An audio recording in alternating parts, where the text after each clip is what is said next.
अगर शिक्षा के मंदिर में पानी भरा हो तो पढ़ाई कैसे होगी, क्योंकि शिक्षक और छात्र अगर अपने कमरे से निकल नहीं पाएंगे तो पढ़ाई तो नहीं हो पाएगी ना। रिपोर्ट आपको दिखाते हैं।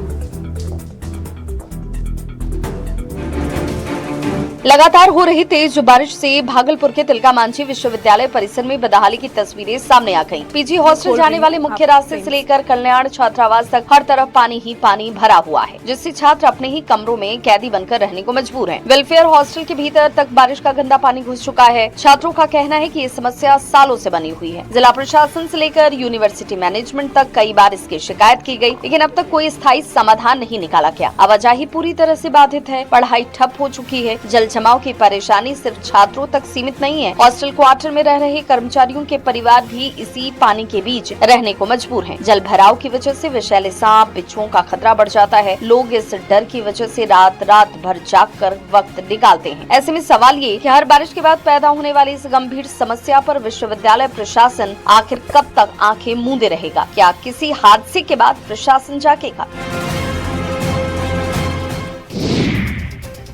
क्या शराब पीने के बाद पुलिस को पहचानना मुश्किल होता है, या फिर पुलिस का डर ही नहीं रहा? क्योंकि नवादा में जो तस्वीर सामने आई है वो यही सवाल पूछ रही है। नवादा शहर में शराब के नशे में धुत दो मंचलों ने प्रजातंत्र चौक को अखाड़ा बना दिया। इन शराबियों ने चौराहे पर जमकर ड्रामा किया। इन मंचलों के जहन में पुलिस का कोई खौफ नहीं दिखा। मौके पर तैनात पुरुष ट्रैफिक सिपाहियों के साथ दोनों ने बदसलूकी की और जमकर गाली गलौज की गई। इसके बाद पुलिस के साथ हाथापाई पर भी ये उतर आए। इस ड्रामे को देखने के लिए लोगों की यहाँ भारी भीड़ इकट्ठा हो गयी, लेकिन कोई भी पुलिस कर्मियों की मदद करने के लिए आगे नहीं आया। ड्यूटी पर मौजूद महिला ट्रैफिक सिपाही के साथ भी गाली गलौज करते हुए नजर आए, जिसके बाद शराबियों की बढ़ती गुंडागर्दी देख महिला सिपाही का सब्र टूट गया और उसने अकेले ही दोनों शराबियों को सबक सिखाना शुरू कर दिया और थोड़ा सख्ती के साथ पेश आई। महिला सिपाही दोनों शराबियों को कॉलर से घसीटते हुए समरणालय के मुख्य द्वार तक लेकर गई, जहां पुलिस कर्मियों और सुरक्षा कर्मियों की तरफ से दोनों को दबोचकर नगर थाने में भेज दिया गया। अब सवाल ये उठता है कि बिहार में पूर्ण शराबबंदी है तो ये लोग कैसे शराब पीकर चौराहे पर उपद्रव कर सकते हैं? जब से श्रावणी मेला शुरू हुआ है तब से शिव भक्त कांवरियों के अलग अलग रंग दिख रहे हैं। हर हर महादेव के जयकारे लगा करके ये श्रद्धालु आगे बढ़ रहे हैं।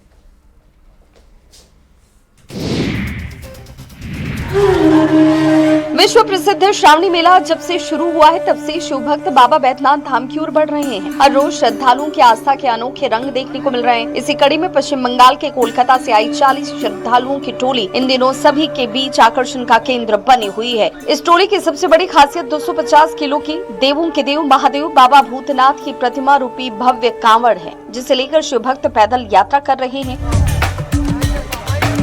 मुंगेर के कच्ची कावड़िया पथ पर जब ये टोली पहुंची तो वहां इस अनोखे कावड़ को देखने के लिए भारी भीड़ इकट्ठा हो गई। लोग महाकाल के स्वरूप में सजाई इस 250 किलो की कावड़ को देखकर हैरान रह गए। इस अद्भुत सजावट ने हर किसी को अपनी ओर खींचा। इस भारी भरकम कावड़ को 40 लोग बारी बारी से अपने कंधों पर उठाकर बाबा के धाम बढ़ते नजर आ रहे हैं। कावड़ियों की ये टोली जहाँ से गुजरती है, लोग हर हर महादेव के जयकारे हर तरफ सुनाई देने लगते हैं। माहौल पूरा शिव भक्ति में सराबोर नजर आ जाता है। एक मां ने 2 जुड़वा बच्चों को अलग अलग जगह पर जन्म दिया है और दोनों बच्चे और मां स्वस्थ भी हैं। ये पूरा मामला क्या है आपको रिपोर्ट के जरिए दिखाते हैं। नालंदा के बिहार शरीफ में जो हुआ उसने सबको हैरानी में डाल दिया। दरअसल दिल्ली से अपने गांव लौट रही एक गर्भवती महिला ने ट्रेन में जुड़वा बच्चों को जन्म दिया। पहला बच्चा ट्रेन के सफर के दौरान पैदा हुआ तो दूसरा बच्चा बिहार शरीफ रेलवे स्टेशन के प्लेटफॉर्म पर जन्मा। इस अनूठी घटना के बाद मां और दोनों नवजात शिशुओं को तुरंत बिहार शरीफ सदर अस्पताल में भर्ती कराया गया। महिला के पति ने बताया कि वो दिल्ली में मजदूरी करता है और पत्नी सिंपो देवी का प्रसव समय नजदीक होने के कारण उसे लेकर गांव लौट रहा था। दिल्ली से राजगीर आ रही श्रमजीवी एक्सप्रेस में सफर के दौरान अचानक महिला को प्रसव पीड़ा शुरू हो गई। ट्रेन में सवार अन्य सहयात्रियों की मदद से महिला ने एक स्वस्थ बेटे को जन्म दिया। इसके बाद ट्रेन जैसे ही बिहार शरीफ रेलवे स्टेशन पहुंची, प्लेटफॉर्म पर ही महिला को दोबारा प्रसव पीड़ा हुई और उसने एक बच्ची को जन्म दिया। मौके पर मौजूद किन्नर समाज के लोगों ने मानवता की मिसाल पेश की। देश में कई सड़कें ऐसी हैं कि पता ही नहीं चलता कि हम सड़क पर चल रहे हैं या गड्ढों में चल रहे हैं, और सड़क भी ऐसी जहां से हर रोज सैकड़ों गाड़ियां निकलती हैं। पलामू में हुई जोरदार बारिश ने नगर निगम और पथ निर्माण विभाग के दावों को पूरी तरह खोल कर रख दिया है। मेदिनी नगर के बाईपास सड़क पर बने बड़े बड़े गड्ढे अब राहगीरों के लिए जानलेवा साबित हो रहे हैं। सड़क के इन गहरे गड्ढों में बारिश का पानी भर जाने की वजह से चालकों को गहराई का अंदाजा नहीं मिल पाता, जिससे हर दिन हादसे हो रहे हैं। ये सड़क रांची और औरंगाबाद को जोड़ने वाले मुख्य NH 75 का हिस्सा है, जहाँ से रोजाना हजारों गाड़ियाँ गुजरती है। पानी से भरे गड्ढों के कारण आए दिन बाइक सवार और ऑटो चालक गिरकर घायल हो रहे हैं, तो वहीं कई 4 पहिया वाहन क्षतिग्रस्त हो रहे हैं। इसके अलावा शहर की सुदना गायत्री नगर सड़क का हाल भी बेहद खराब है। स्थानीय लोगों में प्रशासन की अनदेखी को लेकर भारी आक्रोश है। लोगों का कहना है कि किसी बड़ी अनहोनी की आशंका के बावजूद नगर निगम और जिला प्रशासन गहरी नींद में सोया हुआ है। अगर जल्द ही इस सड़क को नहीं बनाया गया तो इस व्यस्त मार्ग पर कोई भी बड़ा हादसा हो सकता है। मुंगेर में कच्ची कांवरिया पथ पर शिव भक्तों का सैलाब उमड़ रहा है। कांवरिये अनोखी कांवर लेकर के बाबा के धाम की ओर बढ़ रहे हैं। विश्व प्रसिद्ध श्रावणी मेले में इन दिनों मुंगेर के कच्ची कावड़िया पथ पर शिव भक्तों का जन सैलाब उमड़ पड़ा है। कोलकाता से आए श्रद्धालु का एक जत्था सभी के बीच आकर्षण का केंद्र बन गया है। ये जत्था उज्जैन के महाकालेश्वर की भव्य प्रतिमा से सजी करीब 300 किलो वजनी विशाल कांवड़ लेकर बाबा बैद्यनाथ धाम की ओर बढ़ रहा है। इस विशाल कांवड़ की सबसे बड़ी खासियत 100 लीटर गंगा जल से भरा कलश है। कलश को तिरंगे की थीम पर सजाया गया है। कोलकाता के काशीपुर निवासी रघुनाथ राय और उनके 25 से 30 साथियों ने करीब 3 महीने की कड़ी मेहनत से इसे बनाया। बांस, रस्सी, तार और मिट्टी के कलश की मदद से इस कांवड़ को बनाया गया है। 300 किलो भारी इस कांवड़ को एक समय में 4 शिव भक्त अपने कंधों पर उठाकर सुल्तानगंज से पैदल आगे बढ़ रहे हैं। श्रद्धालुओं का कहना है कि वे 10 से 12 अगस्त के बीच बाबा बैद्यनाथ का जलाभिषेक करेंगे। इसके बाद वासुकीनाथ धाम और फिर 15 अगस्त को स्वतंत्रता दिवस के अवसर पर बाबा तारकनाथ धाम में जल अर्पित किया जाएगा। आज का समय बदल गया है। आजकल पुलिस आरोपियों की बैंड बाजे के साथ बारात निकाल रही है, लेकिन ये होता तब है जब वो सरेंडर नहीं करते।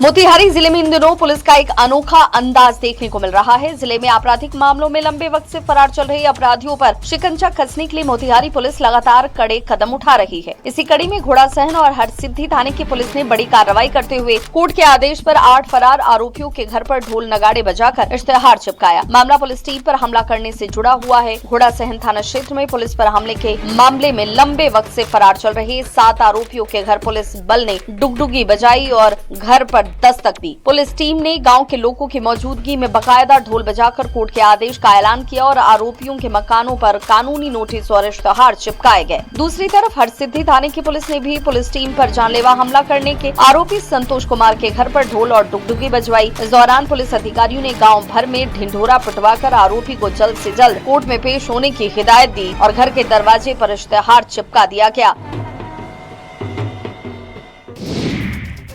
बारिश होने के बाद जहां एक तरफ लोगों के चेहरे खिल उठे हैं, तो कई लोगों के चेहरों पर मायूसी भी आती नजर आ रही है, और ये खासकर तब होता है जब लोग नदी के किनारे रहते हों।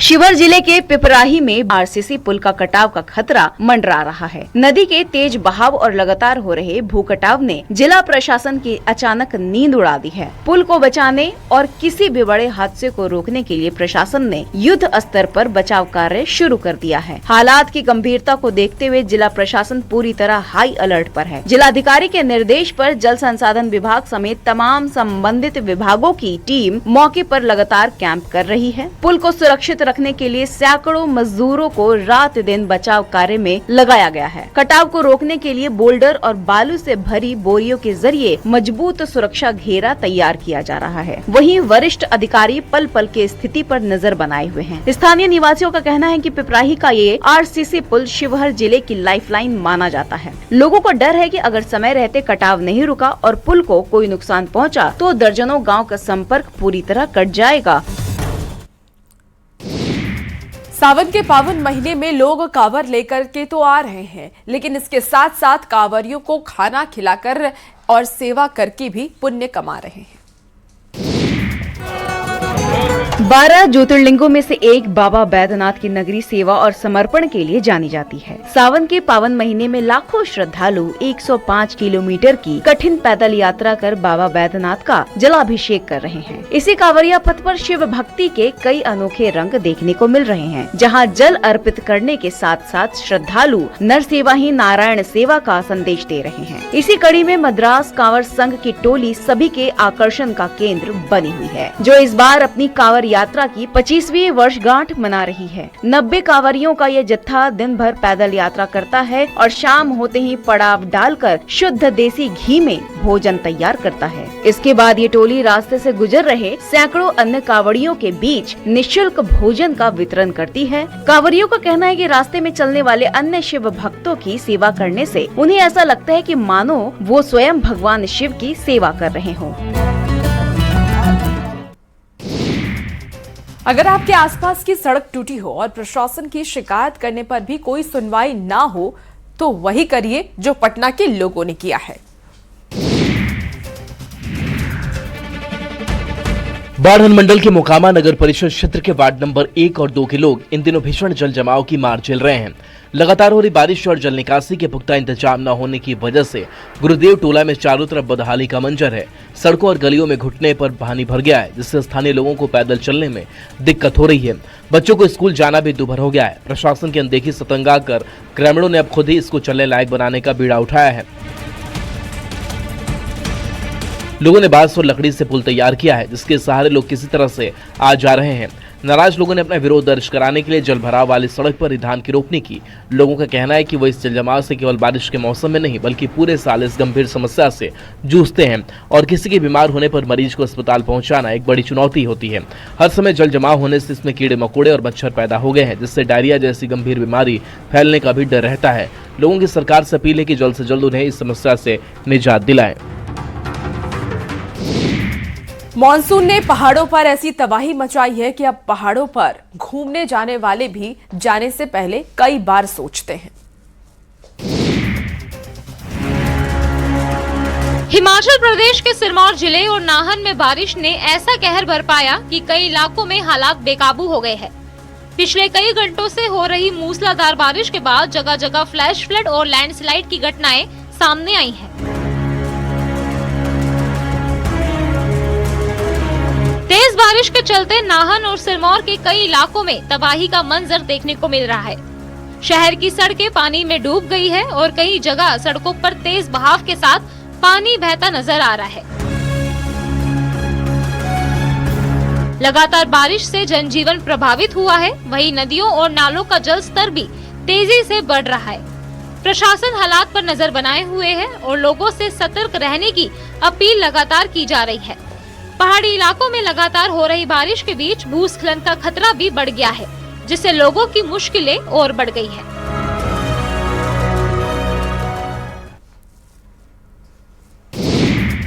बच्चों में स्कूल जाने का ऐसा जुनून है कि पुल टूट गया, फिर भी उफनती नदी को पार करके वो स्कूल जा रहे हैं। स्कूल की राह नहीं आसान, बस इतना समझ लीजिए। यहाँ स्कूल पहुँचने के लिए बच्चों को पहले मौत का इम्तिहान पास करना पड़ता है। नदी पार करने के लिए कोई सुरक्षित पुल नहीं, बल्कि टूटे हुए स्टॉप डैम के पिलर्स पर छलांग लगानी पड़ती है। एक पिलर से दूसरे पिलर के बीच करीब 4 फीट का फासला। नीचे उफनती नदी, ऊपर नन्हे कदम, जरा सी चूक और सीधा मौत से सामना। तस्वीरें मध्य प्रदेश के विदिशा की हैं, जहाँ बंधेरा, ककरुआ, इमलिया और बहलोट गांव के बच्चे हाई स्कूल पहुंचने के लिए रोज इसी खतरनाक रास्ते से गुजरते हैं। स्टॉप डैम से स्कूल की दूरी करीब 5 किलोमीटर है, लेकिन सड़क मार्ग से जाने पर एक तरफ करीब 15 किलोमीटर का लंबा चक्कर लगाना पड़ता है। आर्थिक तंगी के कारण परिवार रोज वाहन का खर्च नहीं उठा सकते, इसीलिए बच्चे जान जोखिम में डालकर पढ़ाई का सफर तय करते हैं। कई बच्चों ने तो मजबूरी में 8वीं के बाद पढ़ाई भी छोड़ दी। बारिश इस साल किसी को निराश नहीं कर रही। इस बार ऐसी बारिश हो रही है कि किसान एकदम खुश नजर आ रहे हैं। अलवर में गुरुवार सुबह हुई मूसलाधार बारिश ने शहर का मौसम बदल दिया। तेज बरसात से जहां लोगों को उमस और गर्मी से राहत मिली, वहीं नगर निगम की सफाई और जल निकासी व्यवस्था की हकीकत भी सामने आ गई। तेज बारिश के बाद कई इलाकों में सड़कें जलमग्न हो गयीं और जल निकासी व्यवस्था की कमजोरियां खुलकर सामने आ गयीं। जगह जगह जमा पानी के कारण लोगों को आवाजाही में परेशानियों का सामना करना पड़ा। लेकिन इस बारिश ने सिर्फ शहर को नहीं भिगोया, बल्कि ग्रामीण इलाकों में उम्मीद की नई हरियाली भी ला दी। खेतों में पानी पहुंचने से किसानों के चेहरों पर मुस्कान लौट आई है। बारिश का सबसे खूबसूरत असर अलवर की ऐतिहासिक अरावली पहाड़ियों पर दिखाई दिया। हरियाली से सजी पहाड़ियों के बीच बहते झरनों ने प्राकृतिक सौंदर्य को कई गुना बढ़ा दिया। किशन कुंड के पीछे जंगल क्षेत्र में बारिश के पानी से कई झरने जीवंत हो उठे, जिनकी धाराएं बहते हुए सागर जलाशय तक पहुंच रही हैं। अरावली की पहाड़ियों से गिरते इन झरनों का नजारा देखते ही बन रहा है। प्रकृति के इस अद्भुत रूप को देखने के लिए बड़ी संख्या में लोग किशन कुंड पहुँच रहे हैं।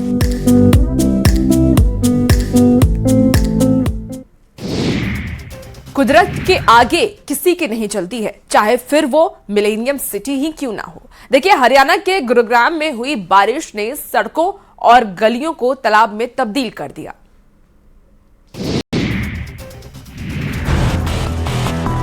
जोरदार बारिश के बाद मिलेनियम सिटी गुरुग्राम भी डूबी नजर आई। हर साल गुरुग्राम में बारिश के बाद ऐसे हालात देखने को मिल जाते हैं। गाड़ियां भी पानी में समाई हुई दिखी। गुरुग्राम में तेजी से हुए निर्माण कार्य ने समस्या को गंभीर बना दिया है, जिसकी वजह से बारिश में पानी की निकासी नहीं हो पाती। गुरुग्राम में देर रात से अब तक 90 मिलीमीटर बारिश दर्ज की गई है, जिससे शहर के कई इलाकों में जलभराव हो गया। लगातार हो रही भारी बारिश का असर ट्रैफिक पर भी साफ दिखाई दिया। सड़कों पर पानी भरने से लंबा ट्रैफिक जाम लगने लग गया। कई किलोमीटर तक गाड़ियों की लंबी कतारें लगी। कई जगह गाड़ियां पानी में फंस गईं और लोगों को घंटों ट्रैफिक जाम का सामना करना पड़ा। सिर्फ कुछ किलोमीटर का सफर तय करने में लोगों को कई घंटे तक लग गए। हालातों को देखते हुए गुरुग्राम पुलिस ने निजी कंपनियों से कर्मचारियों को वर्क फ्रॉम होम की सुविधा देने की अपील भी कर दी। गुरुग्राम के एक अंडरपास इतना ज्यादा पानी भर गया कि गाड़ियों का उसमें से निकल पाना मुश्किल हो गया। लगातार हो रही बारिश ने देश की राजधानी को घुटनों पर ला दिया है और कई इलाकों में बारिश का पानी भर गया है। गलियां और सड़कें जलमग्न हो गई हैं। रिपोर्ट आपको दिखाते हैं। दिल्ली में बारिश जहां लोगों को गर्मी और उमस से राहत दे रही है, वहीं कई इलाकों में यही बारिश आफत बनकर सामने आई है। दक्षिणी दिल्ली के संगम विहार में शनि बाजार रोड पर जलभराव ने लोगों की परेशानी बढ़ा दी है। लगातार बारिश के बाद सड़क पर कई फीट तक पानी जमा हो गया है, जिससे पूरा इलाका तालाब में तब्दील हो गया है। हालात इतने खराब हैं कि पानी दुकानों के अंदर तक पहुंच गया है और कई दुकानदारों को अपना काम रोकना पड़ा। सड़क पर जलभराव के कारण राहगीरों और वाहन चालकों को भी भारी दिक्कतों का सामना करना पड़ रहा है। कई वाहन पानी में फंसते हुए दिखाई दिए। स्थानीय लोगों का आरोप है कि ये समस्या हर साल बारिश के दौरान सामने आती है, लेकिन अब तक इसका कोई स्थायी समाधान नहीं निकाला गया। लोगों ने प्रशासन और संबंधित एजेंसियों से जल्द जल निकासी व्यवस्था सुधारने की मांग की है। बारिश ने एक बार फिर इलाके की व्यवस्थाओं पर सवाल खड़े कर दिए हैं।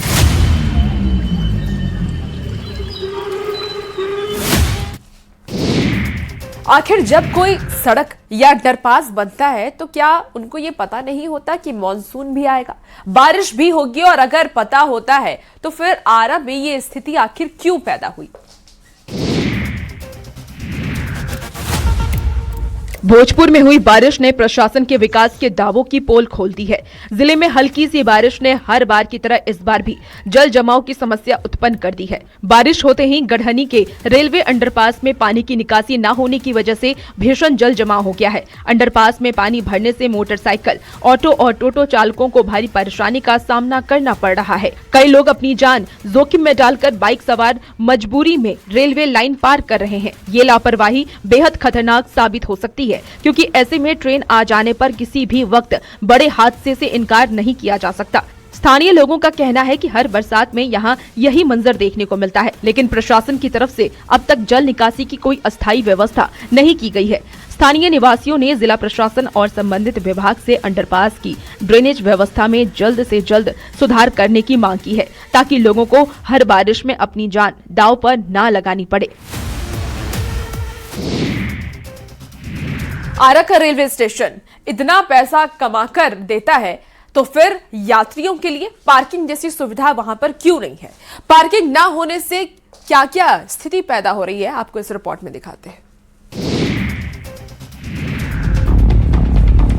दानापुर रेल मंडल में पटना जंक्शन के बाद सबसे ज्यादा राजस्व देने वाले आरा रेलवे स्टेशन पर यात्री सुविधाओं का घोर अभाव देखने को मिल रहा है। भारी राजस्व देने के बावजूद यहां आने जाने वाले यात्रियों को हर दिन परेशानी का सामना करना पड़ता है। स्टेशन परिसर में हो रही अवैध पार्किंग के चलते स्थिति और भी बदतर हो गई है। बिना किसी डर या रोक टोक के ऑटो और टोटो चालक नो पार्किंग जोन में अपनी गाड़ियां खड़ी कर सवारियों का इंतजार करते रहते हैं। जगह संकरी होने के कारण यात्रियों को एक प्लेटफॉर्म से दूसरे प्लेटफॉर्म पर जाने में भारी दिक्कत होती है। यात्रियों का कहना है कि जब वे चालकों से गाड़ी हटाने को कहते हैं तो वे मारपीट और कहासुनी पर आमादा हो जाते हैं, जिससे डर के मारे कोई कुछ नहीं बोल पाता। स्थानीय लोगों और यात्रियों ने बताया कि कई बार शिकायत की जा चुकी है, लेकिन रेल प्रशासन की ओर से कोई ठोस कार्रवाई नहीं होने से तस्करों और चालकों के हौसले बुलंद हैं। यहाँ यात्री बुनियादी सुविधाओं से वंचित हैं। वहीं इस पूरी अव्यवस्था और यात्रियों की परेशानी पर रेल प्रबंधन का कोई भी अधिकारी कुछ भी बोलने को तैयार नहीं है। लगातार हो रही बारिश से गंडक नदी अपने पूरे परवान पर चढ़ी हुई है। निचले इलाके में हालात लगातार बिगड़ते नजर आ रहे हैं। कई इलाकों में नदी का पानी भी भर गया है।